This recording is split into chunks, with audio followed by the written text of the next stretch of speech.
meus queridos amigos, minhas amigas. Sejam bem-vindos para esse nosso encontro, onde falaremos sobre a inépcia dos homens. Nós já paramos para pensar que os nossos pensamentos, eles estão entrelaçados, justapostos com a espiritualidade, e que nós somos incapazes de identificá-los, mesmo quando verbalizamos aquilo que estamos pensando é nosso ou é da espiritualidade.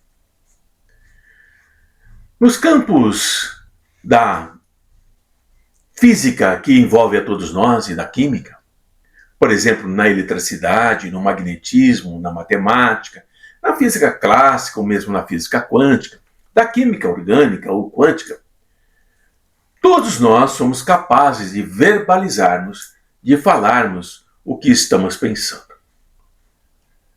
Temos condições de estruturar o nosso pensamento. Mas para que nós possamos verbalizar, essa verbalização exige um mínimo de coordenação ao vocabulário pessoal de cada um de nós. Cada um de nós tem esse vocabulário próprio. Mas se prestarmos um pouco mais de atenção cuidadosa, não é comum nós encontrarmos pessoas que tenham o hábito de melhorar o seu vocabulário através da leitura, adquirindo a todo instante novas palavras, novos vernáculos, substantivos e adjetivos, permitindo o enriquecimento do processo intelectual. E menos ainda não é comum nós encontrarmos o homem ordenando o seu pensamento em forma de poesia, por exemplo, de dar ritmo em um verso, um outro exemplo, em uma quadra. Menos comum ainda ordenar, estruturar o pensamento, escrevendo um conto, uma crônica, uma poesia, um verso, uma música. Menos comum ainda é encontrar o homem elucubrando, estruturando os seus pensamentos para clarear a sua mente em direção ao universo, olhando e vendo muito além dos gasosos em torno de si que a ciência nos mostra. Quase sempre, a mente está obnubilada por sentimentos que são tóxicos, por emoções que são destrutivas ou corrosivas, que vão impedir o brilho constante dessa mente. A importância de nós falarmos sobre isso é que o fato de que o homem está acostumado com energias densas não permite a elevação dos seus pensamentos. Note que aqui não estou me referindo nem um pouco à elevação da alma. Estou apenas me referindo ao elevar o pensamento. Quando eu falo que o homem deve elevar a sua alma em busca dos páramos da criação divina, estou dizendo que ele deve deixar-se voar na criatividade e na imaginação. Muitos de vocês poderão dizer e pensar que sou piegas, e que isso deve ser deixado aos apaixonados, aos infantes ou às mulheres. Sem nos darmos conta, estamos vivendo uma situação nada inusitada. Essa situação está nos envolvendo. Encantados que estamos com a tecnologia articulada através dos instrumentos que são disponibilizados facilmente para nós. Notebooks, celulares através do qual estou gravando, tablets e outros mais. Está caindo em desuso o pensamento orgânico e a sua funcionabilidade, dado as facilidades de encontrarmos tudo pronto. Podemos observar com atenção que para existir uma inteligência artificial, existe a necessidade de colocar processamento de dados, de abastecer esse núcleo tecnológico com informações e conhecimentos que outras inteligências orgânicas que pensaram, elaboraram e estruturaram levaram para alimentar esse banco de dados. Mas quando nós trocamos o real pelo virtual, pelo artificial, nós estamos abrindo mão voluntariamente da sabedoria que poderíamos adquirir na roda comum da vida humana, na conversa, no diálogo, no relacionamento, no entretenimento. É claro que não estou aqui para protestar sobre as tecnologias, nem as funcionalidades desse processo para a saúde do próprio homem. O que eu estou dizendo é que o homem comum está se permitindo não pensar, porque tem pronto. Não elaborar, porque já está feito. Tudo está à nossa disposição. Nós podemos dizer que não se pode inventar a roda, porque ela já existe. Mas poderíamos dizer que há muitos meios de redecorar e recriar essa roda que já foi inventada. Praticamente tudo o que vivemos é de conhecimento comum. Mas é muito importante nós nos aprofundarmos nesse conhecimento. É extremamente importante nos libertarmos através do conhecimento daquilo que podemos chamar da inépcia dos seres, da incompetência dos seres, que estão à nossa volta, que convivem conosco, que falam conosco, que se relacionam conosco. Observar e constatar que a cada dia encontramos cada vez mais com pessoas ineptas, incapazes para as coisas mais comuns. E também nos deparamos com aquelas doenças que eram consideradas muito antigamente como doenças de idosos, porque eles repetiam a rotina, como o Alzheimer, por exemplo, e a demência, que eram de idosos e estão surgindo cada vez mais cedo entre homens e mulheres. A síntese proteica, necessária para o perfeito funcionamento da máquina cerebral, está em desequilíbrio, tendo como fatores preponderantes alterações genéticas que ocorrem durante a gravidez e alterações do meio ambiente no qual estamos mergulhados, a epigenética, que não abordaremos nessa nossa conversa. Percebemos dentro dessa inadequação algo muito grave. A ausência de preocupações paternas relacionadas com as crianças que estão recebendo o contato com essa tecnologia logo após o nascimento, de forma intensiva, ou meses após, prejudicando a boa formação neurológica dos seus filhos, porque não é dado a eles a oportunidade de pensar, de criar, de elaborar, de estruturar. Já está pronto. E não, ainda não ocorreu uma nova mudança no cérebro orgânico da nossa humanidade. O nosso cérebro é o mesmo da época de Jesus. Ele é o mesmo da época de Ur. Ele é o mesmo da época da Babilônia. Ele é o mesmo da época do Egito e da Mesopotâmia antiga. O nosso cérebro está aperfeiçoado e melhorado no seu neocórtex, mas ele ainda é uma máquina em aperfeiçoamento, ainda evoluindo, ainda se reestruturando. Não. A nossa máquina cerebral não se modernizou, não avançou, não tem nada de diferente. O cérebro da humanidade do século XXI é o mesmo cérebro da humanidade do século I. A diferença está nas informações que recebe.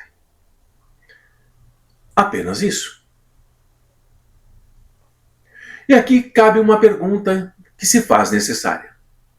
Como é que nós vamos permitir que essas deformações e ineficiências continuem atuando sobre o cérebro em formação? Estou falando da morfologia do funcionamento dessa máquina primordial para o próprio futuro da humanidade. Não acredita no futuro? Não consegue pensar na gravidade da estagnação? Não nota a inadequação à sua volta? Quais são as consequências? Porque haverá consequências. Milhares de nascimentos disfuncionais, problemáticos, perturbadores. Vamos entrar um pouco mais nessa seara. Por outro lado, nós nos deparamos com a hipervalorização na inteligência dos seres que estão ao nosso lado, para o nosso conforto e para a nossa alegria. Eu estou falando dos nossos animais domésticos. Nós nos admiramos diante da inteligência do cachorro. Nos assustamos com a inteligência de um felino, de um gato, que convivem conosco, que nos dão alegria e nos surpreendem com o seu comportamento. Se esses animais nascem dentro das suas próprias funções, por que é que os nossos filhos nascerão disfuncionais e os filhos desses animais não? O que diferencia os nossos pequenos filhos dos pequenos filhos deles é que os filhos deles não têm acesso às tecnologias e não deformam a estrutura do seu cérebro primitivo. Cérebro este muito mais primitivo do que o nosso. Mas cérebro este que, dentro do quadrante evolutivo da sua inteligência animal, alcançarão o máximo. Enquanto os nossos filhos carregarão disfunções cognitivas e transtornos por estarem submetidos a processos que prejudicarão o próprio funcionamento da máquina cerebral. Temos preocupações com os obsessores em torno de nós? Claro que sim. E devemos manter essas preocupações. Mas também é necessário, meus caros amigos, estender o nosso olhar para a obsessão de encarnados para encarnados através de um olhar sério, analítico e de pesquisa. A obsessão pela transcomunicação através da instrumentação tecnológica está se fazendo presente a todo instante diante dos nossos olhos. Você já se perguntou que quem alimenta a máquina que você assiste, são espíritos humanos? E caso você não tenha percebido, ele está encarnado? A obsessão tecnológica se tornou uma doença, que poderíamos dizer, da mente, para a qual nós não estamos preparados. Comumente nós falamos sobre a Segunda Grande Guerra Mundial. Comumente falamos sobre a hipnose coletiva exercida na Alemanha por um homem que levou milhões de outros homens a cometerem os maiores absurdos escritos na nossa história. Eu ouso dizer, com as devidas ressalvas, que nos dias atuais vivemos a mesma hipnose coletiva, com a diferença que, em vez de um homem, temos por trás várias empresas, vários líderes. Lentamente, nós poderíamos nos darmos conta de que a idiotia está tomando conta da humanidade. Bem lá no passado, bem no início da nossa história, um homem, preocupado com seu filho, que tinha a doença da idiotia, assim chamada na época, hoje não mais. Este homem preocupou-se em criar um manual para que o seu filho pudesse sobreviver após a sua morte e ser ativo na sociedade, saber se defender e também saber produzir a ética, a construção da ética. Nos dias de hoje, estamos esquecendo esses parâmetros. Outros sequer os conhecerão. A Grande Guerra atacou homens, atacou etnias que consideravam inferiores, não merecedores de um olhar daquilo que está retornando com força nos tempos de hoje, que é a eugenia, levando-os para os campos de concentrações. Tanto os judeus, os negros, os homossexuais, hoje afetivos, as prostitutas, os ciganos, os pobres, os miseráveis. Campos de concentração, campos de extermínio. O que nós não percebemos é que o campo de concentração hoje está dentro da nossa casa. Os nossos chuveiros exalam o mesmo veneno que matava milhões nos campos de concentração. Apenas mata mais devagar quando nos banhamos. Mata deixando vivo, nos tornando sociedade de mortos-vivos, sociedade de zumbis. Um tremendo vazio existencial que existe a necessidade de nós nos identificarmos com a pureza irracional. Causar riso, causar escárnio da sociedade omissa dos seus compromissos. E nos deparamos com tanta liberdade e tanta libertinagem que o homem de hoje não sabe mais o que é ética, o que é moral. Nós gostamos de separar ética e moral, apesar de serem a mesma coisa. Uma pergunta que poderíamos fazer nessa altura é: o que são os direitos humanos? O que são os direitos civis? O que são os direitos de sociedades constituídas por países livres? O cárcere confortável, amigável, que dá o abraço da morte sem nós percebermos.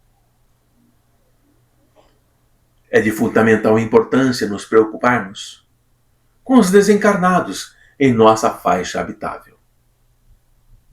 A Terra, nosso planeta, nosso orbe, abriga duas populações muito próximas e uma terceira um pouco mais afastada. Homens encarnados e desencarnados, presos aos princípios materiais, arraigados. E uma terceira, com princípios morais e evolutivos. 3 populações. Poderíamos dizer 3 civilizações. Ou 3 tipos de habitantes, como quiserem. Aqui não importa muito a semântica. O que é que importa, então? O que é que nos permite descobrirmos o quanto precisamos aprender. É necessário cuidarmos das almas, os espíritos encarnados. É necessário ensinar para que eles aprendam a fecharem os ouvidos e deixarem de serem obsidiados e de se auto-obsidiar para que o processo evolutivo, para que o planejamento de Jesus, para que a Terra seja regenerada. Como isso processa? Voltar ao caminho. E o Brasil, como uma promessa antiga de ser a terra do Evangelho, a pátria do Evangelho, ser o coração luminoso do mundo, precisa readquirir este bom senso. É preciso entender que não basta criticar sem ter fundamento para isso, sem ter conteúdo, sem ter riqueza intelectual, mental e, principalmente, moral, ética e espiritual. Esta mensagem pode surgir como um alerta. Pode ser uma mensagem para o crescimento da sua forma de pensar. Ela também pode ser uma mensagem para proteger a tua casa, para proteger o templo que você frequenta, proteger aqueles que procuram a palavra de Deus, aqueles que ali chegam. Porque se a sua mente é uma mente inepta, você não tem como proteger nem a si mesmo. É nós entendermos que o encarnado, nós, está se perdendo, saindo da sua rota, porque ele acredita numa ilusão criada para que o homem acredite-se plenamente satisfeito com aquilo que as empresas das tecnologias sociais possam oferecer. E com aquilo que as empresas farmacêuticas, para curar doenças que nem existem, mas que fazem parte do nosso dia a dia. De doenças fabricadas. Queridos irmãos e irmãs, transtornos não são doenças. Mas hoje temos uma superpopulação de transtornados. E os que nascerão mais disfuncionais ainda. Devido à paralisação e à estagnação do processo evolutivo na capacidade do homem de pensar. É preciso cuidado. É preciso ficar atento. Quando essa máquina para, a civilização desaparece. Temos exemplos disso. Quando o exibicionismo de um eu narcisístico é superior ao conhecimento, a civilização também desaparece. Estamos vivendo as três coisas. É só olhar. É só ficar atento. Não há necessidade de bombas. Não há a necessidade de ondas nucleares. Não há. Porque já estamos encarcerados. Porque já estamos encarcerados em nossos centros de concentração. Nossos lares sendo bombardeados milhares e milhares de vezes por minutos de uma doença, de um veneno que nem percebemos. O vírus mortal da inépcia de pensar, associado à ganância desenfreada, que nos leva ao autocídio sem morrer, sem desencarnar. Jesus já nos disse: do que adianta ao homem conquistar todo o mundo e perder a sua alma? Advertiu Jesus lá atrás.